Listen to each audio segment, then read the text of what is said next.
প্রতিদিন সকালে ঘুম থেকে ওঠার পরে আপনার বডি অনেক বেশি স্টিফ মনে হচ্ছে, আপনার নেক পেন হচ্ছে, লোয়ার ব্যাক পেন হচ্ছে, শোল্ডার পেন হচ্ছে, তাহলে আপনি নেক্সট টাইম থেকে ঘুম থেকে ওঠার পরে অবশ্যই এই 4টা মর্নিং স্ট্রেচিং করবেন নিজের বডিকে আনলক করার জন্য এবং অনেক বেশি এনার্জেটিক ফিল করার জন্য। আপনি প্রথম স্ট্রেচিং করবেন চাইল্ড পোজ।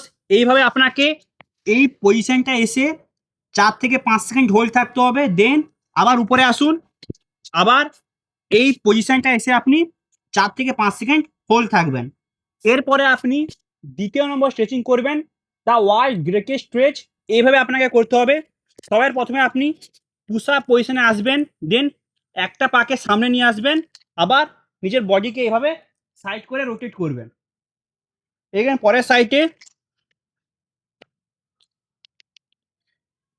এইভাবে আপনাকে এই স্ট্রেচিংটা কমপ্লিট করতে হবে। আপনি প্রতিটা সাইডে গিয়ে 3 থেকে 4 সেকেন্ড হোল্ড থাকবেন। এইবার আপনি 3 নম্বর স্ট্রেচিং করবেন টো টাচ, আপনার হ্যামস্ট্রিং মাসেলের এবং গ্লুটস মাসেলের স্টিফনেসকে ঠিক করার জন্য।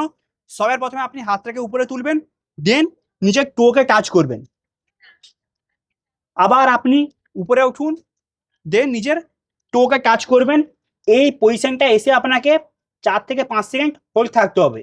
তাহলে এখানে আপনার 3 নম্বর স্ট্রেচিং কমপ্লিট। এবার আপনি সবে লাস্টে স্ট্রেচিংটা করবেন সেটা হলো স্ট্যান্ডিং সাইড স্ট্রেচ, আপনার আপার বডিকে ফ্লেক্সিবল করার জন্য। সবার প্রথমে আপনি সোজা হয়ে দাঁড়ান, দেন নিজের দুটো হাতকে উপরে তুলুন, তারপরে একবার লেফট সাইডে ম্যাক্সিমাম বডিকে সাইড করে স্ট্রেচ করে হোল্ড থাকবেন 3 থেকে 4 সেকেন্ড। তারপরে একবার রাইট সাইডে গিয়ে 3 থেকে 4 সেকেন্ড হোল্ড থাকবেন এইভাবে, লেফট সাইড রাইট সাইড। তাহলে এখানে আপনার সমস্ত স্ট্রেচিং কমপ্লিট। তাহলে নিজের বডিকে ফ্লেক্সিবল করার জন্য এবং এনার্জেটিক ফিল করার জন্য অবশ্যই আপনি সকালে ঘুম থেকে উঠে এই 4টা স্ট্রেচিং করা শুরু করুন এবং এইভাবে বাংলাতে ফিটনেসের ভিডিও পাওয়ার জন্য এখনই ফলো করুন।